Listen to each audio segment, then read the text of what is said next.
So welcome everybody to Integrate Yourself. We're your hosts, Allison Pillow and Maya Gottlieb.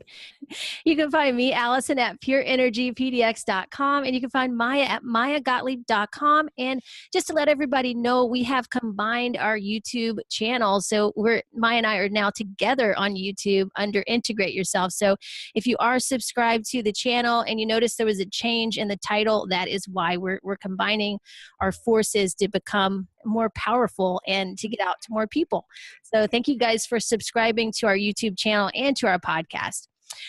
Today we're here with Kate Deering of Kate Deering Fitness. She has been on our show before, and we want to welcome her to our show and thank her so much for coming back on. We had such a great show last time. I thought it would be awesome to have Kate back on the show. Kate has written a book called, if you guys aren't familiar with Kate, she's written a book called How to Heal Your Metabolism. And it's a book that we refer to many of our clients, and it's kind of the Bible of the diet that we prefer and that we suggest and go by as coaches.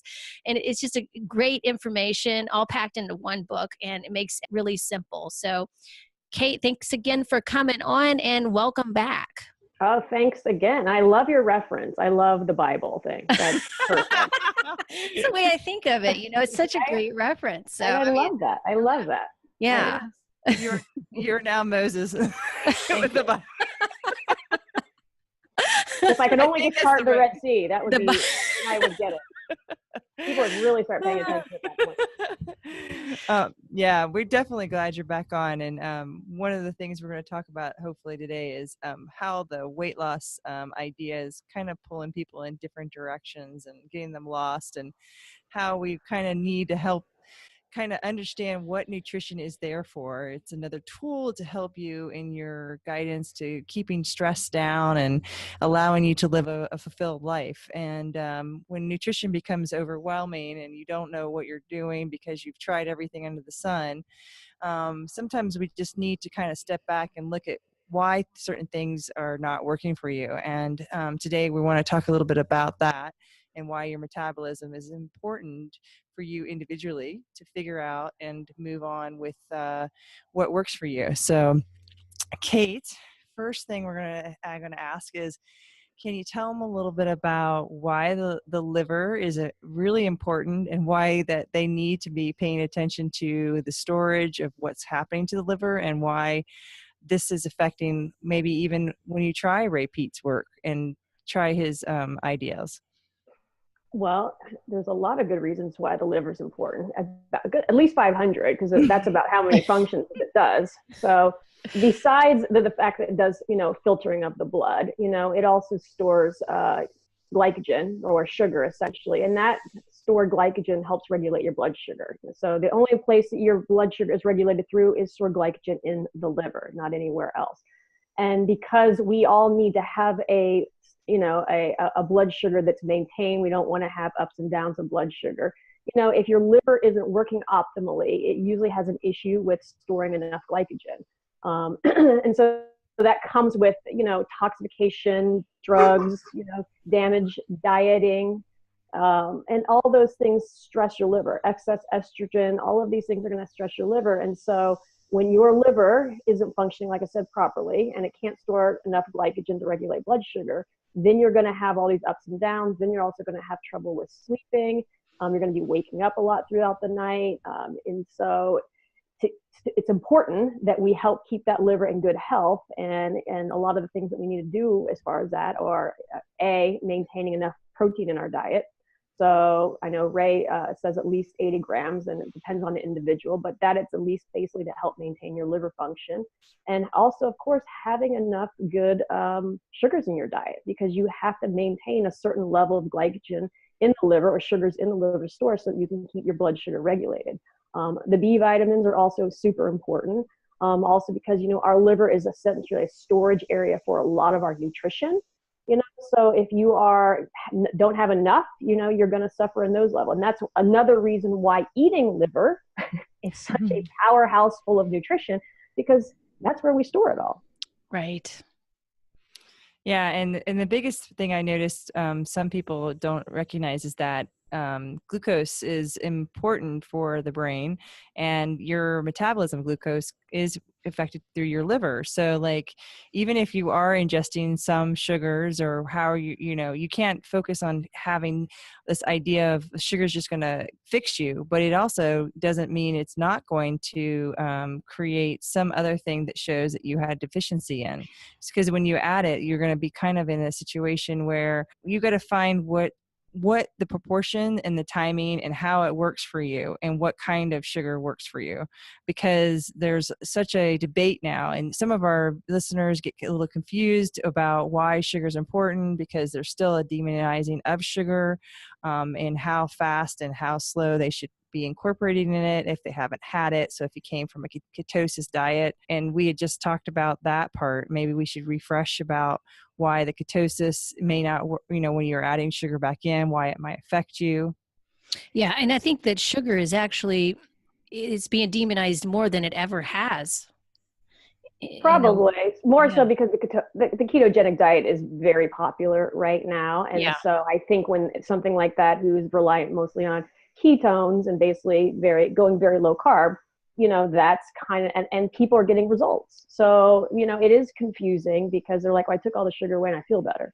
Yeah. And then when that would make sense. I remember that. Yeah, I do too. Lasted for only so long. Yeah, I remember when I did that. Yeah. And I was really lean all the time. And then and then I felt like shit. And then you didn't have energy to do anything else in your life, but just lay there and be lean. But I looked so good. Right? You were just grumpy as heck, and you didn't want to be around people. And right. And I could eat your arm at any. No, I don't want to take. I mean, there's a lot of people that are benefiting from a ketogenic diet, and Yes. so I don't want to take anything from them, and I don't want to say this is right or wrong. We're all on our own paths. Personally, when you do look at physiology and you look at a healthy human being, and you see how their functions work, we'll understand why glucose is so important to the system and why our brains like it, and they utilize so much of it, as such a small body part. It's about 7% of your weight, but uses about 20% of your glucose. So can it use other resources? Absolutely. Our bodies are there to survive, but is it ideal to use ketones over glucose? I don't think human physiology says that to us. I mean, I think it's a secondary resource. And if you see what happens in physiology and how we actually have to start, what we have to go through to start burning ketones, we have to go through a stress system. And that's kind of what we're trying to get away from, is unstressing the body, because right now we're all in a hugely stressed life, and we're eating stressful diets, and we're eating too less or not as much nutrition. And that's creating more stress and demands on our system. And it's not giving us an optimal metabolic rate, essentially. Which is interesting. There's been talk about like the difference between males and females in terms of liver size. How much have you noticed that being an issue? Maybe more men lean to ketone diet versus women. Maybe they try it for a while and then they realize that doesn't really work for them too. Do you see that kind of happening with some of your clients? And do you feel that kind of is a truth in terms of that? I don't know. It seems that a lot of the people that I've worked with that have gone very low carb probably did too much protein. They weren't on a real ketogenic diet as far as super high fat and, moderate. I don't actually see that. I don't actually see a lot of people doing a true ketogenic diet. I know there's like some substrates of it going on right now. There's like the moderate or the partial keto. And I don't even know what that means. Yeah, right. How do you partially kind of do it? It's because it's too hard to do it, Well, and all it sounds like is that they're eating less to me. Yeah. And that's maybe what I see. removing a lot of the processed foods, so they Yeah. feel better. Not eating a lot of these grains and oatmeal and all of these, Which is good. foods. Yeah. Yeah, which is a benefit, right? Yeah. And so, but ultimately, what I see is like, okay, you're eating less, and maybe because they're all doing intermittent fasting in a smaller period of time.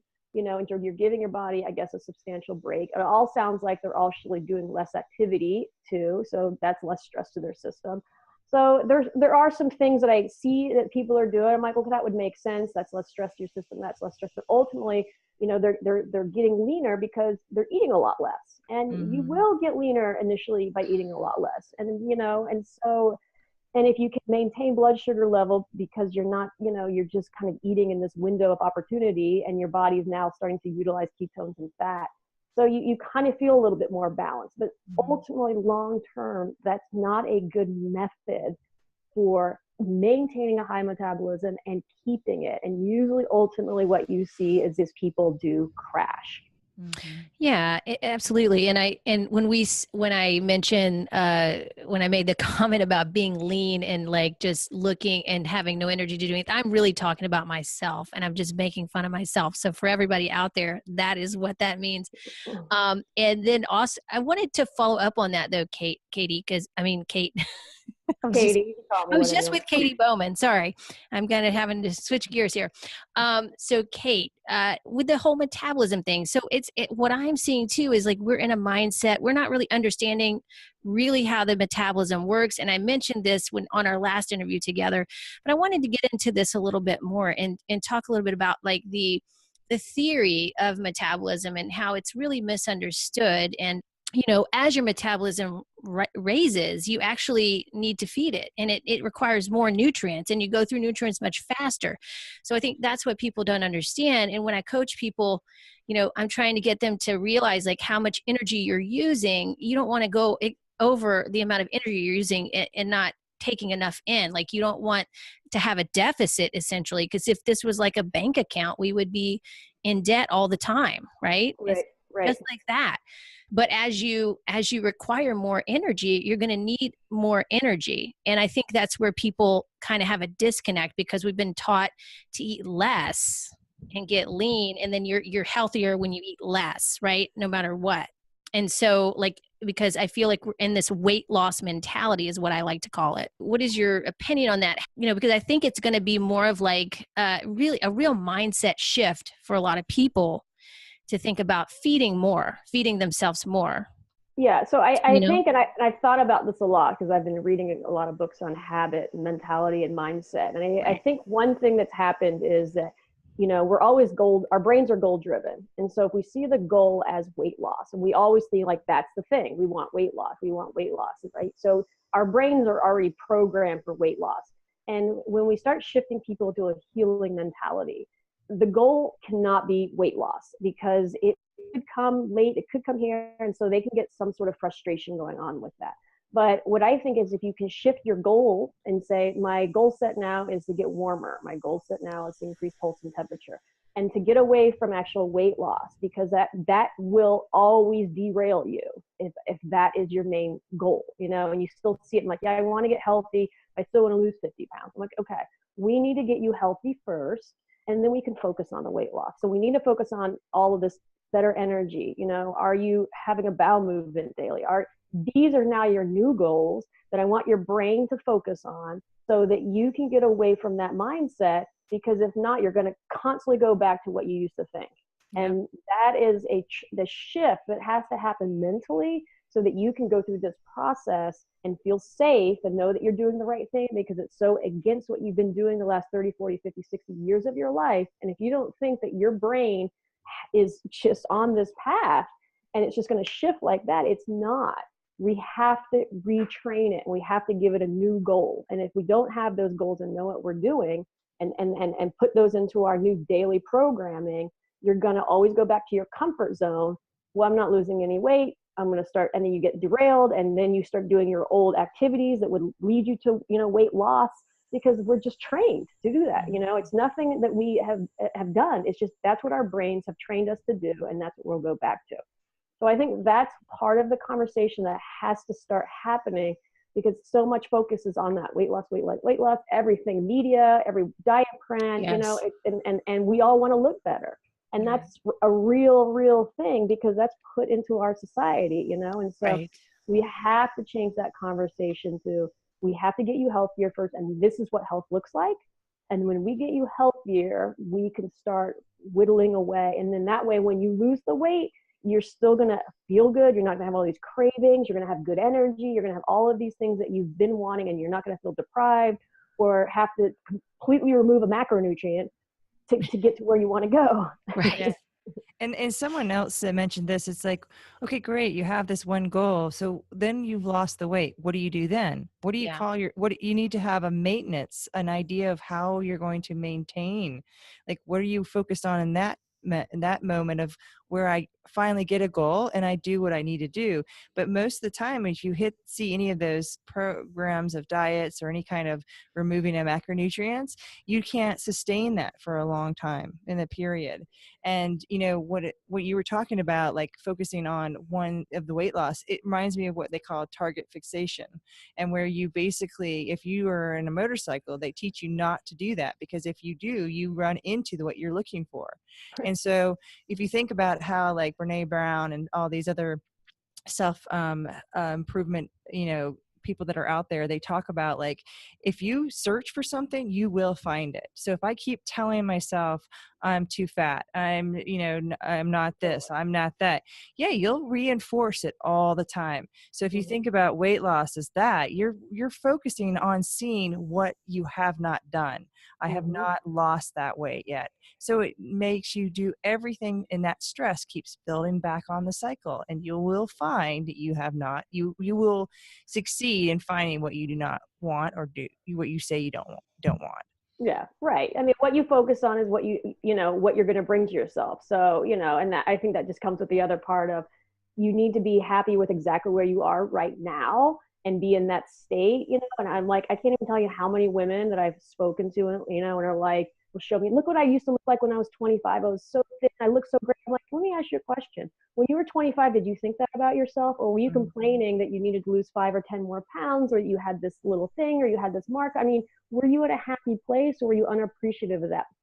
Oh, I probably was really critical of myself. Exactly. And so right now you need to be appreciative of exactly where you're at, because you don't know. I mean, something could happen in 20 years. And you're like, look at how beautiful I was. So be happy with exactly where you are right now. You have to find it in you to love, and find things about you that you love, and find things about you that you want to focus on, and keep that energy there. And that's what you'll bring closer to you then. Just like Yeah, I said. I know for sure that that's what I was doing back then. I mean, I look back at pictures and I'm like, oh my God, what the hell was I thinking? Why was I so self-critical, So that's a great advice. That's a great point to be made, that, we look at that and look at how you feel about yourself right now, and think about how important it is to just feel good right now about yourself, where you are, and have great appreciation and gratitude for that. Yeah, and you might not be where you want to be, and that's Right. okay. I get that. I get you're not where you want, but find 5 things that are good. I mean, and that could be anything. Do you like your skin tone? Do you like how your skin is? Do you like your hair? I mean, whatever that is that you like, and those are going to be the places that you keep your energy in that place of, I love myself, versus I hate myself because I'm not 10 pounds this, 20 pounds this, I can't, whatever that conversation is. Your mind is so powerful and a part of this process in the healing, as far as it's going to direct you to your comfort area. So it's always going to want things to be easier for you. So it's always going to go back to what you used to do. And it's also going to take you to whatever you focus on. Just like Maya said, that's what's going to happen. And so if we can understand that and start using our brains, but we have to train them, right? It doesn't happen like that. You have to keep working on it and working on it and working on it. But the more you keep that focus, it becomes more habitual, and that starts creating your path for you. Absolutely. That vision of where you want to go, that's the focus, because that's where you'll go. Like Maya said too, like if you're focusing on something positive, a clear vision of where you want to be, then that's where you'll go, most likely. And with all of that, you need to understand that the fuel is the way you're going to be able to sustain it. Like, The you don't physiological you feedback. can't will yourself into this. Like, it's not some kind of I'll overcome something. What it really is finding like an attunement. You're listening to the finding of your instrument. You're looking to see, okay, am I sleeping good? Do I have a good disposition on days where my stress is pretty low? Do I find that I'm in connection with relationships, and I have an understanding of where I'm at and who I am?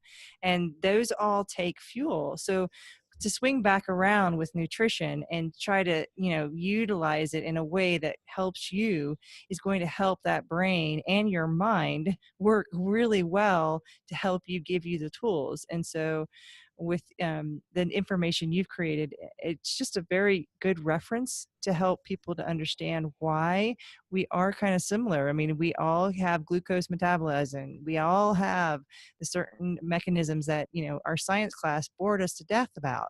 But these are the things we have. And, Yeah, it is how the body works, right? It is how the body works. Yeah. Yeah, and when you create new pathways or new neural pathways, that takes more energy than your old neural pathways. Habits don't take as much. Your brain wants efficiency, so habits create efficiency, and we don't have to utilize as much energy when we have habits. So for you to take yourself out of the habit and create something new, a new thought process, a new activity, a new eating pattern, that requires energy, right? And which requires fuel. And so on both levels of people, you have to make space to create these new habits because they just don't happen. You have to think about them. They take cognitive work. You can't just automatically go back into your old habits. You can, but that's not going to change anything. And so, and with that, you takes energy, it takes fuel, it takes work. And then again, though, as you start doing them and as you start supporting yourself, they will start happen. But it's a day to day, every day, invest and so forth kind of thing. Yeah, absolutely. The follow through is important too, the consistency, and being patient and knowing that, it's okay to go slow. Like you don't have to have it all answered. And, which is hard for people. We get it. We've been there. It's a constant learning of your body and how it works. Because again, everybody's got such individual needs too, as far as nutrients goes, is what I'm finding, and how you're, as well as nutrient needs, your activity levels, your stress levels. These are also different for each person. So these are things that you as an individual have to become aware of. No one can really do it for you. Yeah, it's trial and error. It's trying stuff and seeing how it works. It's paying attention and seeing, and like I said, that's why taking temp and pulse and food logging is really helpful, because then you can visually see what's working and what's not working. But that takes time and effort to do. But it's like, these are your signals. These are what's going to show you how you're going down your path. If not, you're just randomly throwing darts at a dartboard and hoping for success, which can happen, but you're going to be more zoned into where you want to go by giving yourself feedback. Yeah. So, go ahead. No, go ahead. Did you want to? I was just going to add, sometimes you are going to throw darts because you have to kind of go outside of your beliefs. Like sometimes we get kind of lost in the idea that we've done something before and it, didn't work, but we didn't take in what context it was put in. Like, if I did something, maybe I didn't see how that may have not have worked then, but why it's working now. That kind of brings that experiment, that researcher inside of you out, that part of you that's willing to be curious again, to see, well, let me, let me not throw everything out and just let me see what I can try to recreate within what I had tried before. And that gives you power. That gives you that empowerment within to say, you know what, I'm still the discoverer of where I'm going and what I'm doing. Mm-hmm. Yeah. I wanted to switch gears a little bit here and just go basic here and talk about carbohydrates, because I still feel like there's this major issue with carbohydrates, and it's really, to me, I see it as the quality of carbohydrates, the type of carbohydrates. And Kate, I noticed that you just posted, you just had a post on your Facebook page about starchy carbohydrates. And I think there's a huge misunderstanding of how you metabolize starchy carbohydrates and that they're equal or the same as fruit. And actually, sometimes when I talk to people, they don't eat fruit, but they'll eat bread and pasta, or they'll eat really, really starchy carbohydrates and think that that's okay. Again, it's not as digestible as like a fruit or dairy for some people. But I think there's just a huge misunderstanding about it, or some people just cut it out altogether. So, Kate, I was wondering if you could just kind of go into a little bit of how like starchy carbohydrates are a little different from simple carbs, and how, if we're going through a lot of digestive distress and a low metabolism, how it can be helpful to know the difference between the two and know which one to choose for energy production. Yeah, so I think to clarify, like starchy carbs would be your grains, your bread. It can also be potatoes, and they can be some fruit like bananas. I mean, those are all starchy carbohydrates. Now, your system can have a harder time breaking those down, and they can feed bacteria in your gut, causing more disturbances for your system. And I think I posted today, one way to help break the starchy carbs down is cooking them, having a well-cooked potato. I mean, I cook bananas, which will actually make it more sweet. Banana can actually change and transition. When it's really firm, it's more starchy. When it's softer, it's more sweet. So those are ways that make that food a little bit more digestible for you, along with eating it with some fat. Can also make it easier for your system to process. Some of the fruits are easier. Tropical fruits are easier for your system to break down. But some of them, like apples and pears, that are super fibrous and high in pectin, can also be challenging for your system. So same thing with those. I say take the skins off, cook them, make them softer, easier for your body to digest. Think of cooking as just like pre-digesting. It's just another thing for your body, another level before it gets into your system, and it makes it easier for your system to break down. Because when we look at food, it's not necessarily like how much nutrition is in this food. It's how much can we get out of that food, and how hard is it for us to pull nutrition. So like nuts and seeds and beans and leafy green vegetables, some of those are filled with nutrition, but they're packed in a way that it's really hard for our system to get what we need out of it. Or they have other things in that food that don't allow us to get what we need out of it. So they'll have anti-nutrients in there that don't allow us to actually get the nutrition that we need, or even get the protein that we need. So we have to understand the whole food. It's not just about how nutritious is that. Okay, well, can we actually get it? Can we absorb it? Can we process it? Can we break it down? And what is the shape of our gut? Because if you're super healthy, you can handle some of those foods and be completely fine. But if you're in distress and you're getting a lot of gut bloating, then those aren't ideal foods for you, or you need to at least have them in a certain way, at least cook them, and so that they're easier for your body to assimilate. Yeah. What about rice, though? I think there's still a little debate on whether it's good for you, how you're going to prepare it, if you're going to eat it, how much you're going to eat it. Because when we get into these nutritional ways of cooking stuff, some people find that, if I eat it in the Japanese style, had, sushi rice, which has been with vinegar or something. Or cooking it and cooling it too. Yeah, there's all those different ways of doing it. What have you noticed about rice, and what confusions have you kind of seen on that? I think some people can do really well with rice. Again, in our culture, the brown rice is seen as healthier because it's more fibrous, right? But I mean, again, it's the same thing. Brown rice is probably going to cause more gut disturbances. The Asian cultures don't eat brown rice; they eat white rice, right? And so I would usually recommend a white rice. Cook it well, and eat it with some fat, with some butter. But again, for a lot of people, having those grains aren't going to work right now. It's gonna take some time. Now, could they possibly add them back in at a time and try it? Absolutely. And they usually do and do just fine. Right. Yeah. Right. Hey everybody. Thrive Market has been my most favorite online store for about 2 years now, and I'll tell you guys why. It's because they sell the best and the highest quality organic and health products at wholesale prices. So you get about 25 to 50% off, and they ship it straight to your door. So it's super easy, and you can get all the products that we actually recommend on this show, as well as many products that you'd probably find at something like Whole Foods, and it'd probably be marked up about 50%, which gets expensive every week. So that's one of the reasons I really love Thrive Market. Members get everyday wholesale pricing at 25 to 50% off the best healthy and organic premium products for just $60 a year. So if you put that into perspective, you can make your membership back in savings within the first 2 orders, which is kind of amazing. And even better, for every paid membership, Thrive Market donates a membership to a low-income family, veteran, or teacher. So together, we're all making a healthy living affordable for everyone, and we're helping the community. And that's one of the things I really also love about Thrive Market.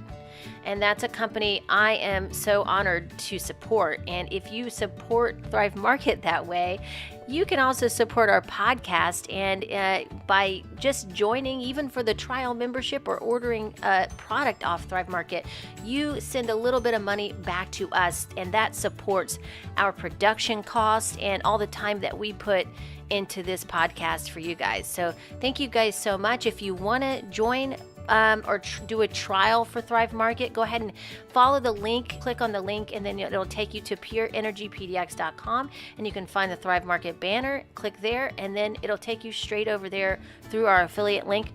We appreciate it so much. Thank you. And now back to the show. So we talked to one of our guests, and he talked about how he helped his wife with gluten intolerance by vitamin E and progesterone, and trying to reduce the stress and stuff. And have you found the same thing? Have you gotten help people with the issues with gluten intolerance in that way? You know, it's interesting because a lot of times it depends on where they're living. You know, I find that people in the UK seem to have a little bit easier grains to, that they actually can do better with adding gluten in. You know, I'm not sure that gluten has ever been the issue, other than how we create the seed is probably, it's more intolerable for us at this point, because 50, 100 years ago, it didn't bother anybody, but now it bothers everybody, So what's happening really? Is it the seeds that we're using are different? Yes. Is it all the other processed foods that now we're having an issue with it? Yes. And so do most people at this point in time have some sort of gluten issue? Yes. Can you get their body out of stress and add it back in and see how they do? Yeah. And I mean, if they have celiac, I'm not sure that I've seen someone actually with something like celiac and added it back in and been okay.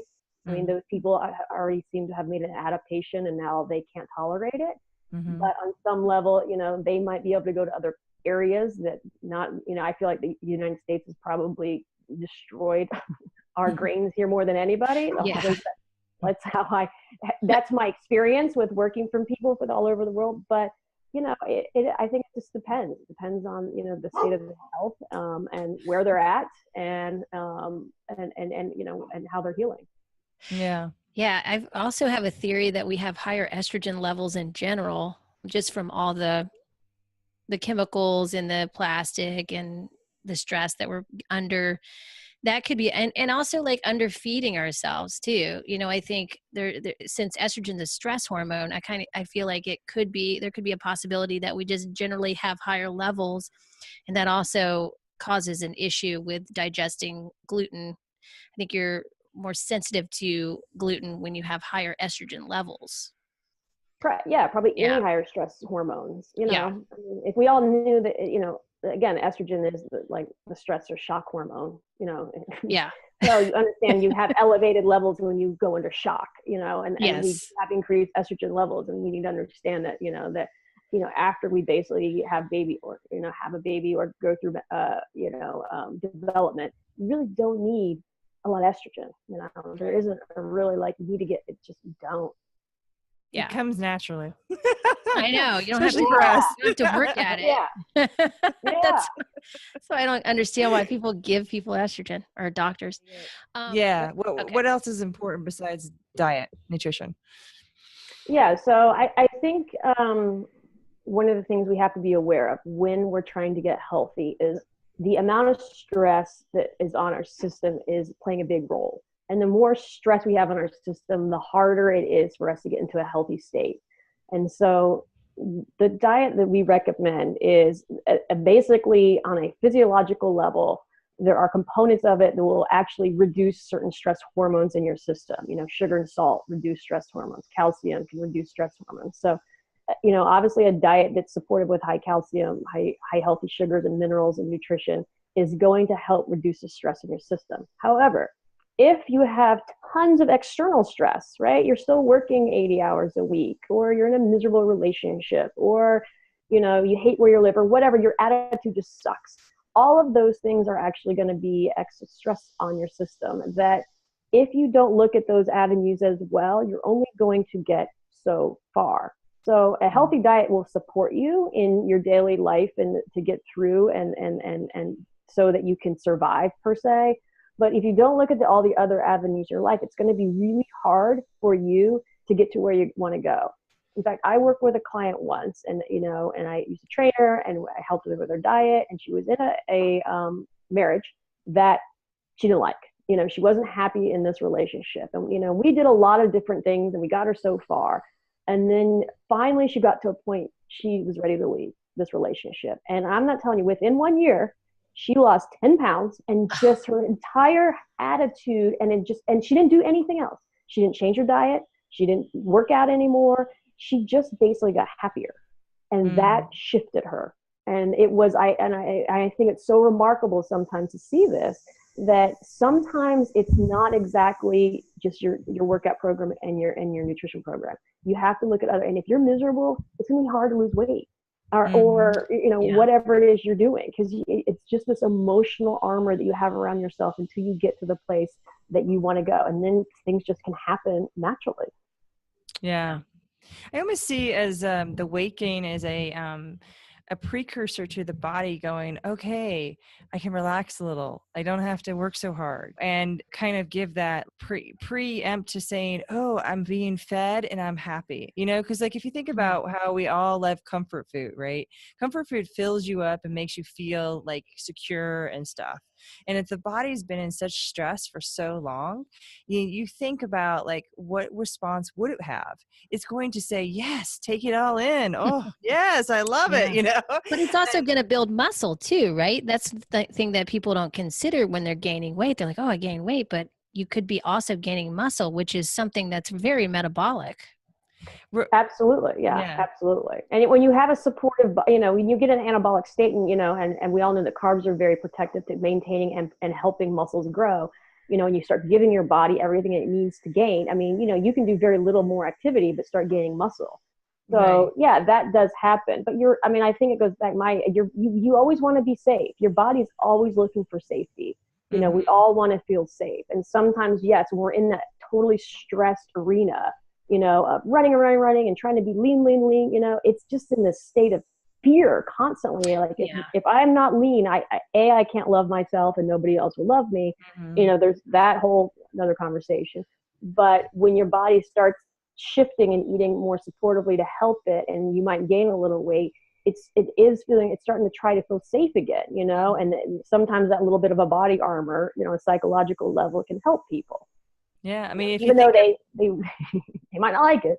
Yeah, but it's also a mindset. Like if you think about the African countries, there was a certain status that was with being fat and being wealthy meant you weren't starving all the time. So Sure.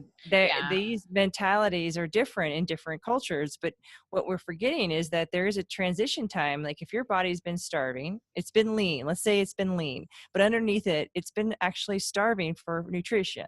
Then you start to slow down your stress, you start adding some food, you start giving it, it's saying, oh wait, I've got all this good stuff, but I haven't utilized all this in a long time, so I'm going to hold on to it. Like I'm going to be like that chipmunk for the winter, I'm going to take it in, I'm going to hold it, I'm going to make sure I have, when you're going to feed it again. It's like exactly so long.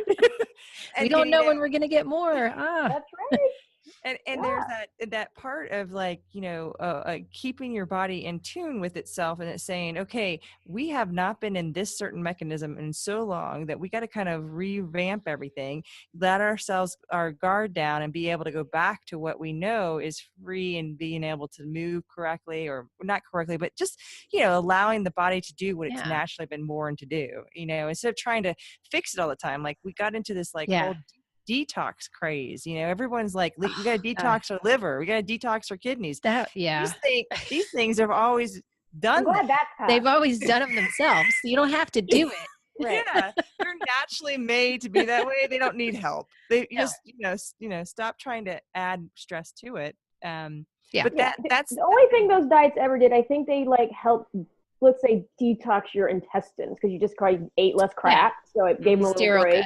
Yeah. Right. Yeah. So that maybe made people feel better for a little bit, but yeah, I mean, your liver and your, can you think they all need fuel? They need that to work. So don't take that away. Seriously. Yeah. It's like trying to be a filter for your car, like the filter was there for the purpose of just doing what it was made to do. Yeah. It's kind of like, okay, I'm just not going to put gas in my car for a week and see what happens. Like, is it going to run? Probably not. Not well. Yeah, I mean, that's the difference between a human, though, and a car. Is we actually will utilize other resources to fuel ourselves, but it's at the expense of usually muscle or your thymus gland or, whatever else. I mean, when you put yourself in that position to use other resources that are not the primary or your ideal resources, then you're always going to have some casualty over here, and it might not be instantaneous and you might not see it immediately, because you're so focused probably on the weight loss that it doesn't happen immediately until it's too late. And there's a lot of people that you'll see that have done certain diets and then they've crashed and burned. And now they have to really do some intense healing. And when you get to that state, that's years to fix that system. Yeah, I find it's really amazing to work with an older population in terms of, and when I say older, I mean the ones that may not have been active in their life when they were in their mid ages, and then they go into their older years and they're having difficulty functioning because their stress levels are quite high. Then they have the pharmaceuticals that keep them on the continuous buffet of pills, and not utilizing that pills are your prescription drugs weren't supposed to be something that you had daily. It wasn't supposed to be something that you were supposed to stay on. It was supposed to just help you at the time that you needed it to keep you from having pain or something like that. But now people are just prescribed every day of your life that you have a pill. And it's interesting to find that it's a discussion with them about revisiting, how do you want to live in terms of like an athlete? Like an athlete has to perform and recover and do things to kind of help themselves when they've done something very stressful in their lives of a sport. You have to learn how to be the best recoverer in your specific sport to be the best at what you're doing. And it's these discussions that I have with these the older population that still have this dependency on a drug or the dependency to stay with like what they learned.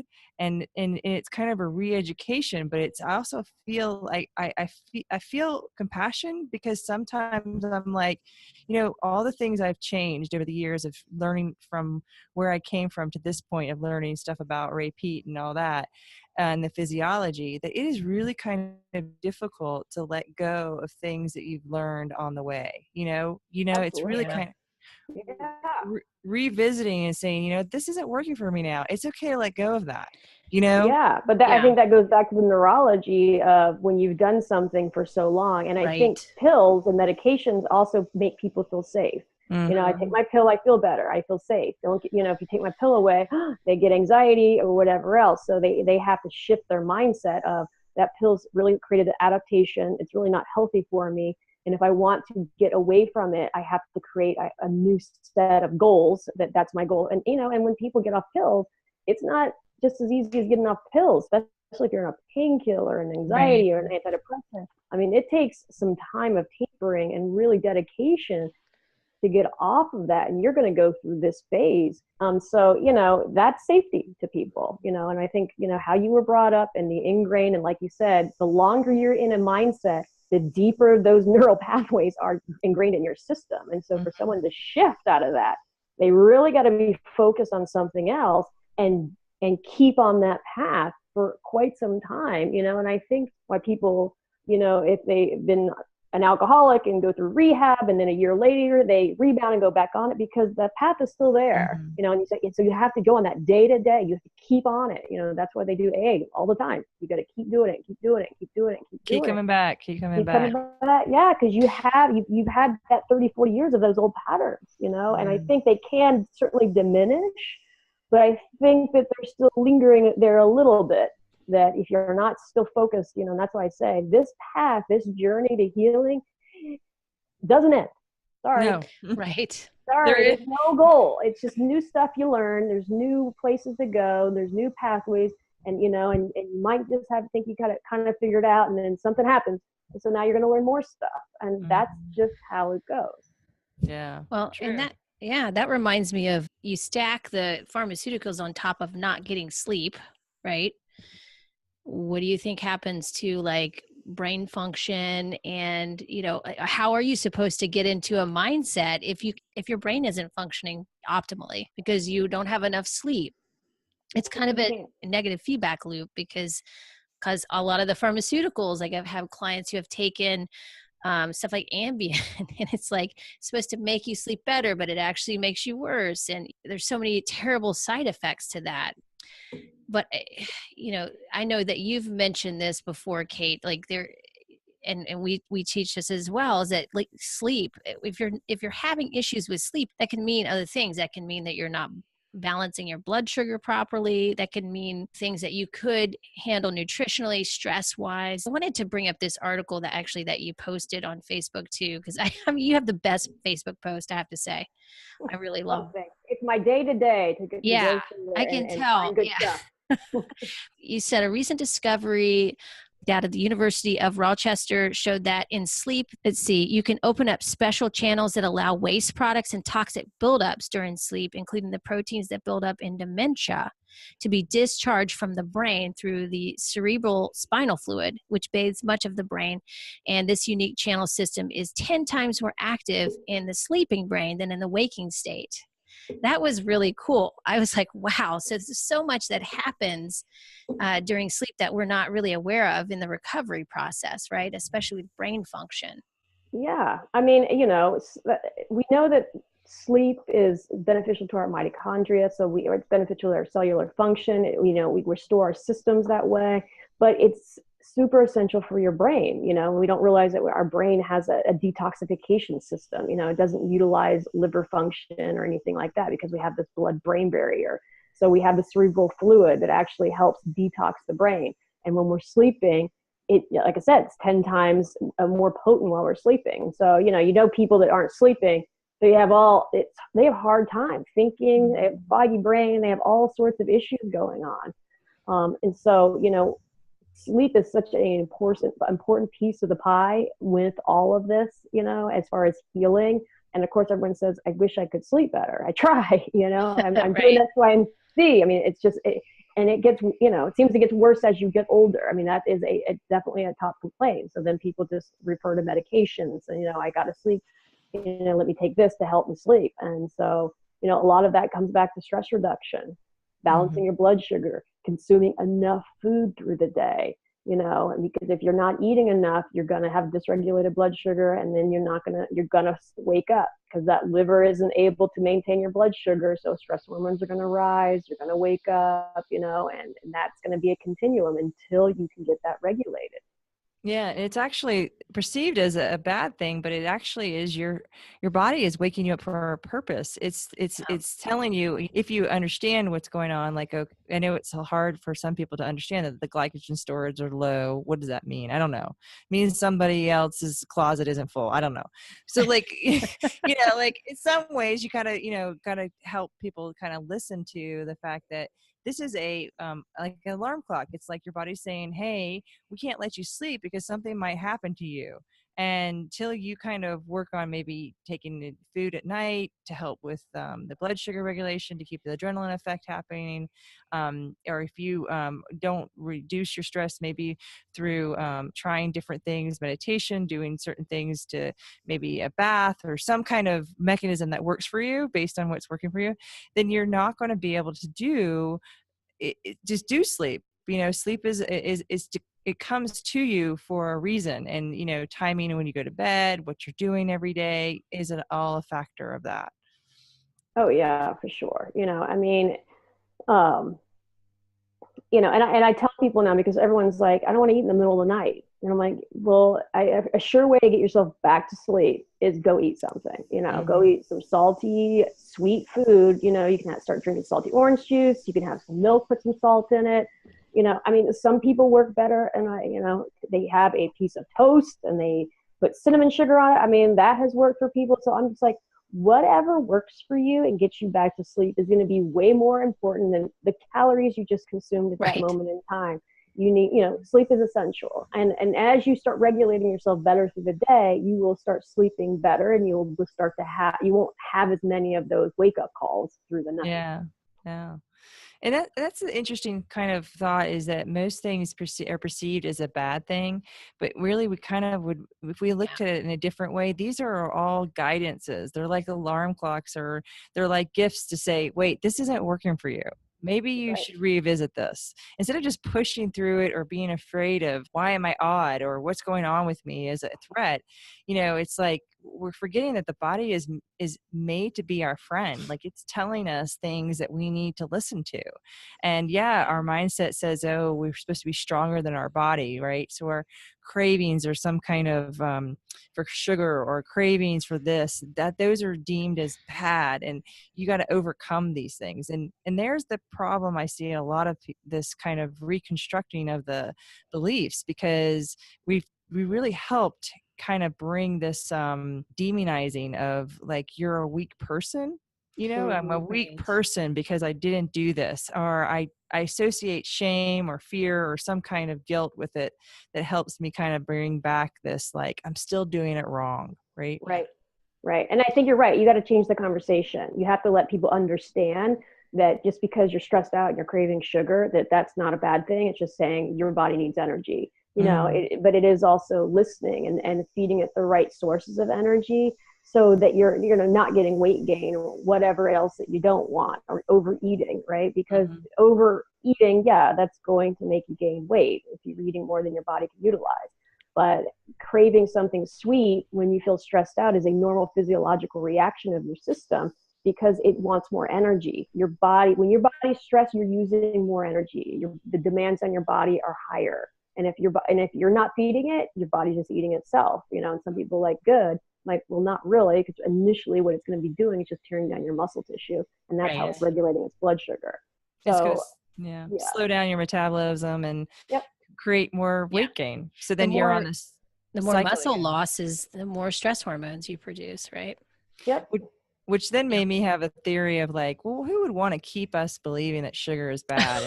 And I told Allison this. I'm like, if I was a marketer and if I wanted to try to make people buy my product, what would I do? Okay, I'll make some other product bad, right? So if you think about, like, I was thinking about this with some friends and people that I see this constant need for alcohol, right? And alcohol is not being demonized. Everyone calm down. Everybody drinks alcohol still. Like, they'll do this like strict diet and then drink alcohol. Like, what? Yeah, I know. That's what cracks me up the most. I got gluten-free beer. I've got this GMO-free wine, and I'm like, yeah, but this is a cry for sugar. Like, underneath all, you're really needing sugar, and that's why you get your alcohol. So I was thinking, what a great way of trying to, like, switch bait, right? Get the alcohol companies great influence by allowing them to kind of just ride on the coattails of everyone demonizing sugar and fruit. Hey, no problem. Come on over. We got all this beer and all this wine for you. We're good for you. We'll help you out. Totally. Yeah. Totally. It is interesting what people do. I'm like, I'm on a ketogenic diet, but I drink my wine, and I'm like, what? Yeah. How does that work? How does that fit? I'm like, how? But again, I know what you're doing is you're eating less calories, and you're eating less things that your body probably couldn't digest, and so that makes sense why you feel better and why you have less bloating. But cool. It works for you. Yeah. Exactly. I mean, I don't want to argue with anyone that's working for you. I'm like, I think you should do whatever's working for you. Absolutely. And then whatever, we all have our path. And so, everyone's going to learn what they're supposed to be learning. And then be aware enough to know when it's not working anymore and make that's important. Yeah. That is important. That's the absolute rule. And that takes some humbleness, I was thinking about it too. A lot of these big leaders and self-help and people who are out in the forefront of creating their marketing and plans and helping millions of people, they get caught in it too. They don't recognize, like, their entrapment is created by their own branding or what they've done, because you have to revisit a lot of things. You think, well, that did work, but does it work now? And Absolutely. do I have the strength to tell people, no, I went the wrong way, and yeah, I helped you guys, but let me let you know that this is really not working for me either, instead of just putting the facade on and saying, yeah, just keep going, you'll be fine. Yeah. Yeah, when you got It a lot takes of money invested in something, it's hard to walk away from it, Yeah. So, I mean, I think I've definitely seen people transition, which I think is, good, respectable. I mean, I think we're all still on the learning curve. I mean, I hope in 5 or 10 years, I'm going to be saying some different information. So, yes. I mean, hopefully it's going to be supportive and relevant, but I'm sure we're going to find out new stuff. Yeah, and maybe some of the things that we thought we knew, because that article you're talking about, they're talking about the brain never had a lymph system, and the lymph Right. system, now they got information on that, so that changes everything. Yeah, absolutely. And what happens at night and what's going on really with you, so that is the cool part of it. But there's another part of just saying, like, this is working for you now, good, Yeah. keep Yeah. going. Yeah. Keep going. And I think looking in the forward future, I think the brain is going to be a big part of the conversation, to be honest. Absolutely. I think so too. Everything. Yeah. Yeah. I mean, I think Yeah. because we don't know that much. And so we're going to start learning more and more. And I think we're going to learn how we can trick ourselves and do things. And when we understand that brain better, I think things will become easier, hopefully, Yeah. for all of us. And hopefully there won't be too much dogma and taking it off into profit only, because, as everything is kind of wrapped up in that, you lose a lot of the essence of why it's out there. It's supposed to help everyone, and, and we want to keep that kind of in the forefront. It's definitely why we're trying to help end suffering in some ways, even though we induce it ourselves and it is a learning curve. If we can minimize it, life is a little easier. Yeah. And Yeah. I mean, and on that, like, I had a conversation with Ray, just a few weeks ago. I emailed him. I go, look, just on a personal note, I want to ask you, why do you return all these people's emails all the time? I mean, I have hundreds and hundreds and hundreds of emails from Ray, and I know he does it with everyone. And, he responded back and he's like, I just think it's the right thing to do. Wow. I think it's my place to help, and that was it. Like, he doesn't ask for anything. And I just take that and, and I'm like that. And that's why I always look. And I mean, to write that one post, I assure you, I probably read for at least an hour of information, but I feel like this is good information. Let me break it down. And I think it's important to share and give people free information for taking it. And, because I think that's a big part of this. I mean, this is what we, and I'm not saying I'm right all the time, but I think it's important that when we have something that is essential to helping people, that we share it. Absolutely. Yeah, I agree. Yeah. And that's why Allison and I have continued to keep coming out with new podcasts and all free information. We do it for free. Yeah. And that's, we're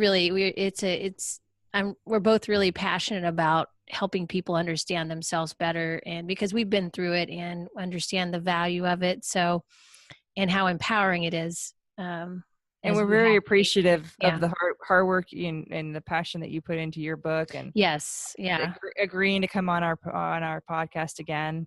Absolutely. And because it does, I know, kind of sound corny, but it does take a community of people to really. That's not corny at all. Yeah, no, that's not. I think you're right. I wholeheartedly I kind of agree with that. it from where the idea of what it was saying was like, it takes a village, the whole. Oh, right. Yeah. Well, I think that it's great to have people in our circle that are on the same page and we can talk to, and again, like what I said with Brian on the last podcast, have the science to back it up, because there's so many people talking right now about science to back their stuff up. And so who's, I don't know, like, who do you believe, right? I guess you have to believe what most resonates with you and that works for you, and try things out. But, and much like what we have done. Yeah. So, but we really are glad, Kate, that you're in our circle and that you've come on our show for a second time. We feel special. So thank you. You're welcome. Thanks for having me. Do you have anything that you're promoting, or I know you talked once about writing another book, but I know that takes a long time. So, Yeah, it does. And I've gone back and forth with different topics. So, it's there. I mean, maybe it will happen this year, or at least the start of it. So, I've gotten so much into the neurobiology part of things now because I find it so fascinating, and I want to find how the relevance is to what we do, because I think we have such a programming for doing stuff. And so the nutrition aspect is super important, but if you can't pull people out of their programming, it's hard for them to do it. So it's like, okay, how can we do this and relate it to nutrition, and and start supporting it and have a better understanding of why we're doing stuff, because a lot of it is we're programming ourselves to it. So I started to shift. I'm like, well, how is this relevant? So I'm still in this searching phase right now. Have you gotten any insight on the deeper aspect of where our beliefs around this come from? Beliefs around nutrition? Yeah, I mean, like, what we've talked about today, or where are you going with it? Like, what beliefs are you looking for? Well, I think our beliefs are just, our history, and who taught us, and what has worked for us. I mean, obviously, every time you eat less, you lose weight, you're going to think that that's a good method. Right. So the problem is it's never sustainable, and so, if you're and sometimes you just think it's not, you're like, I screwed up again and now it sucks and I suck and I'm just going to gain the weight back. Whereas it is sustainable, but you have to completely change your belief system. And, and I made a post the other day, and I said, I think some of the hardest people to shift are people that have dieted a long time, and also people in the fitness profession that are super invested in this way of eating or living or whatever else, that, the whole hardcore workout tons and, and be super strict and calorie restrictive. And I was too, and I look back, and it, as much as it took me, and I would do something, I would still revert back a little bit, and then I would, learn more, and I would, and so it was a process, and it was really unwinding some of those old beliefs, but I was super embedded and ingrained into thinking that way. And so, but I think hopefully we can find some quicker routes, to get us there. And again, I don't even know if that's the right way. Maybe we should keep moving forward, and there aren't really any quick routes. That's true. I mean, Alice and I had the same discussion about what we still see in gyms and clubs and fitness areas, and the mentality and the fear, and what you're losing if you do something different, and the idea of that perception, and how to change workouts based on neurology is a whole different new forefront for a lot of people. But it is showing to be more beneficial to kind of get that in there, because it really does make the programming easier for that individual, because you're really really specific to that person. But it's just a slow process of not convincing, but helping people see that there are other things that you can do now. There isn't this like pain, all pain gain kind of thing. Or I mean, I feel like it's been happening. I told you this earlier today, Maya, that I feel like the same information is being talked about 20 years ago, same stuff, like, and the same testing, the body fat testing and all that, 20 years at least, and it's just like wow, that's a long time. Yeah, exactly. These old ways come back. Well, we forget, right? We forget that didn't work for a while, and then they repackage it and they re-put it out again, and then it works again for some years, and then they find it doesn't work, they repackage it, right? I mean, and again, healing isn't it's not the sexiest route, it's not the quickest route, it's not, you're going to look this way immediately, but it's the most supportive and long-term route that's going to work. At least that's my experience. I mean, I've been doing this for 8 years now. I can't tell you I did any program more than a year in my lifetime prior to this, Wow.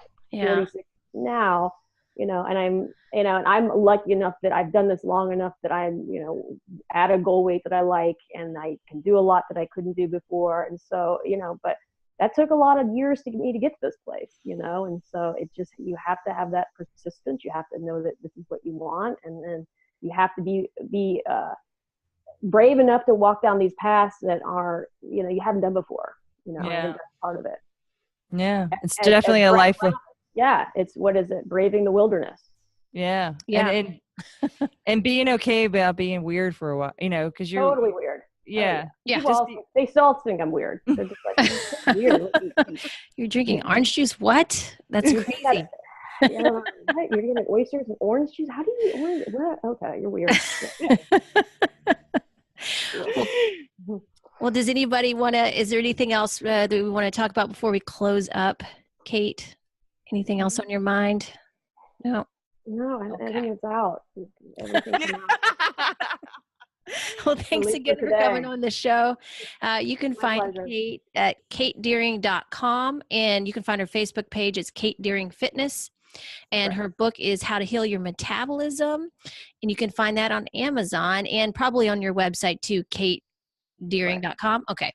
And yeah, so again, thanks for coming on again. And hopefully we can have you on for some Q&A at some point is kind of what I'm thinking. I don't know, at like some point in the not too distant future, if you're up for that, maybe a live stream or something. We can have us 3 on there and do like a panel kind of thing. That would kind of be fun. Yeah, no problem. Okay. All right. Nice. See ya. All right. Bye. Bye. See ya. Okay.